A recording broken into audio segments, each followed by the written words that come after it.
Ito po ang pwedeng mangyari. Ako naniniwala, iyan ang gagawin nila. Iyan ang kanilang mga plano.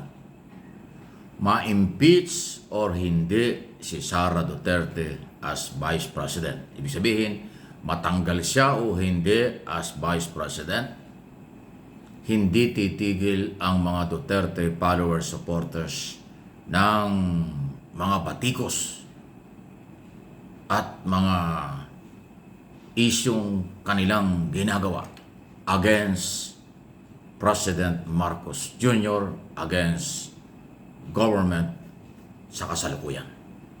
Kasi po in-establish na nila.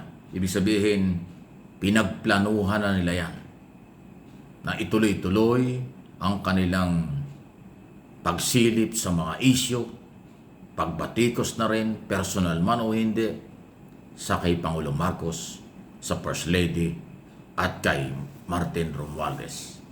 Ibig sabihin yung magpinsan. Kasi magpinsan, first cousin ng Pangulo ang Speaker of the House. Alam niyo kung bakit?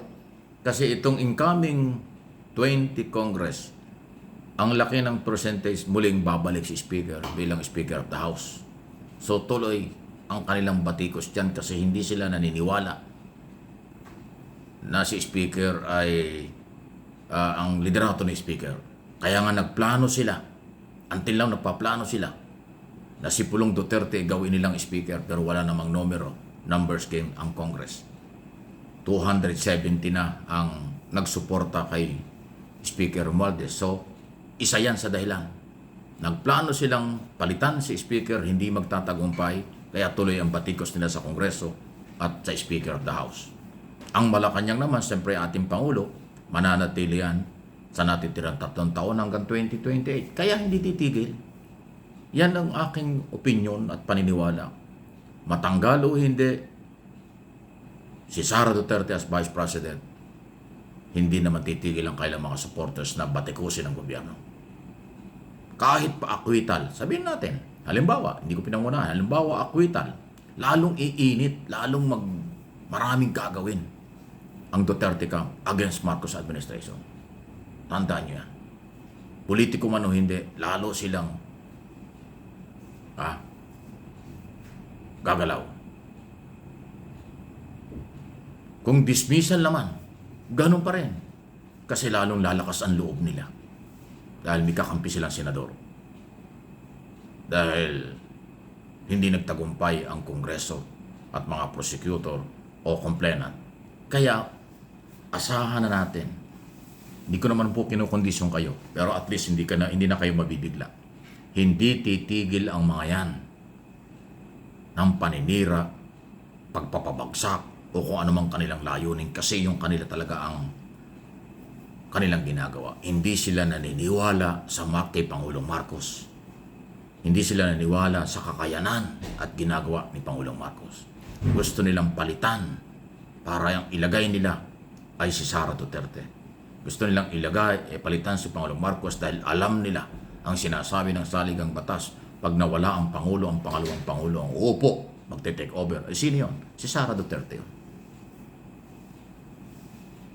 Kaya pag acquittal, lalong mag-iingay ang mga yan. Talagang matinding personal, matinding batikos ang aabutin ng Pangulong Marcos pagka-acquittal. Pagka naman guilty, matatanggal siya, lalo na ho yung mag-iingay ang mga yan. Kaya, yan po yung sitwasyon. Kaya ito ay paghahandaan at dapat paghandaan ng ating kapulisan. Although military, huwag na natin isama dito, hindi naman siguro aabot doon. Kaya nga nagsalita na si General Browner, di ba ginamit ko na ho yung video, yung kanya sinasabi. Under my watch, no kodita, walang pag-aaklas ang militar. Yan ang sinasabi ni General Browner Jr. Kasi namumonitor yan eh. Alam ba ninyo na merong intelligence operation ng buong gobyerno at merong counterintelligence? Para po sa inyong kaalaman, yung counterintelligence, double check na monitoring at report yan. Alam nila yan. Lalong mag-iingay yung mga kritiko ng gobyerno. Ano man ang mangyari sa impeachment na gagawin next week, June 3. Tuloy-tuloy na yan hanggang sa 20 Congress. Kaya tayo, kayo, ng mga Pilipino, aking mga followers, viewers, subscribers dito at sa abroad. Paghandaan po natin yan.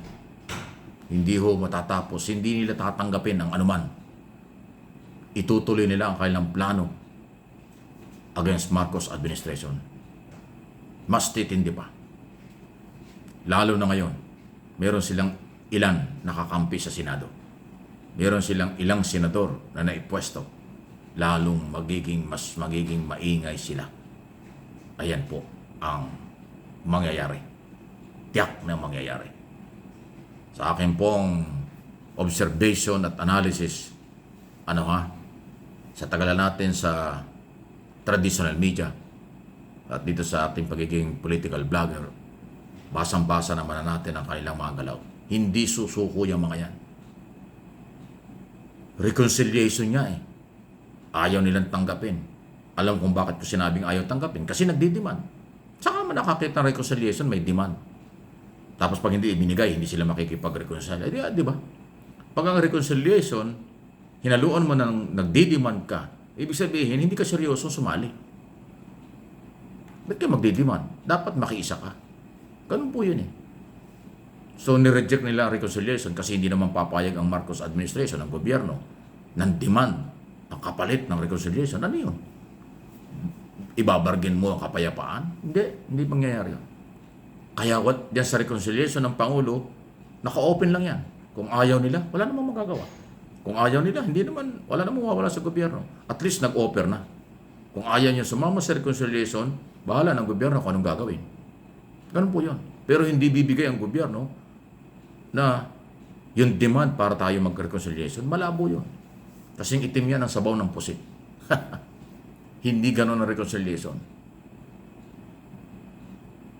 Ibang reconciliation sa mga armadong grupo na kalaban ng gobyerno. Yan, merong kapalit yan. Reconciliation, isuko ang armas, ibigyan kayo ng kabuhayan. Ayun, ibang level yun. Kasi rebellion. Pero political, ang kapalit ay antitindi ng demand, hindi pwede talaga yun. Malabo yan. Ayan po. Kaya tuloy. Kaya nga yung issue ng reconciliation, malalim po yan. Ini-offer na. Open pa yan. Hindi ho yan i-recall ng Malacanang. Open yung reconciliation offer.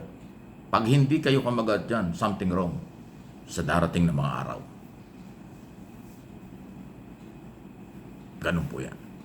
Marami pa tayong aabangan. Marami pa. Pero binibiting ko kayo, meron kasing something Meron ho talagang dapat akong sabihin sa inyo, pero inaaral ko pa kung kailangan at panahon na ba. Mayroon kasi. Pero hindi ko pa ho sasabihin. Kasi inaaral ko pa kung kailangan kong sabihin o hindi ang mga posibleng mangyari dahil dito sa political issue. Yung katigasan ng ulo ng iba na makasarili, walang ginawa kundi paninira, hindi po talaga pwedeng palapasin na laging ganun na lang May hangganan ng lahat. Puno na po kasi ang salo. Kinakalos na ng Malacanang. Dahan-dahang kinakalos na. Pero hindi pa rin tumitigil sila. Ang susunod na mga galaw, ating aabangan kung ano man yan. Hindi ko kayo tinatakot Don't panic. Basta makinig at manood lang kayo dito sa aking mga channel, malalaman nyo kung ano mangyayari. I-expose natin yan pag kinakailangan na. Walang takutan. Issue lang. Malasakit, pagmamalasakit sa bayan ang mahalaga. Tulungan natin ang nagpapatupad ng batas. Panagutin ang lumalabag sa batas. Please like and share, subscribe and follow.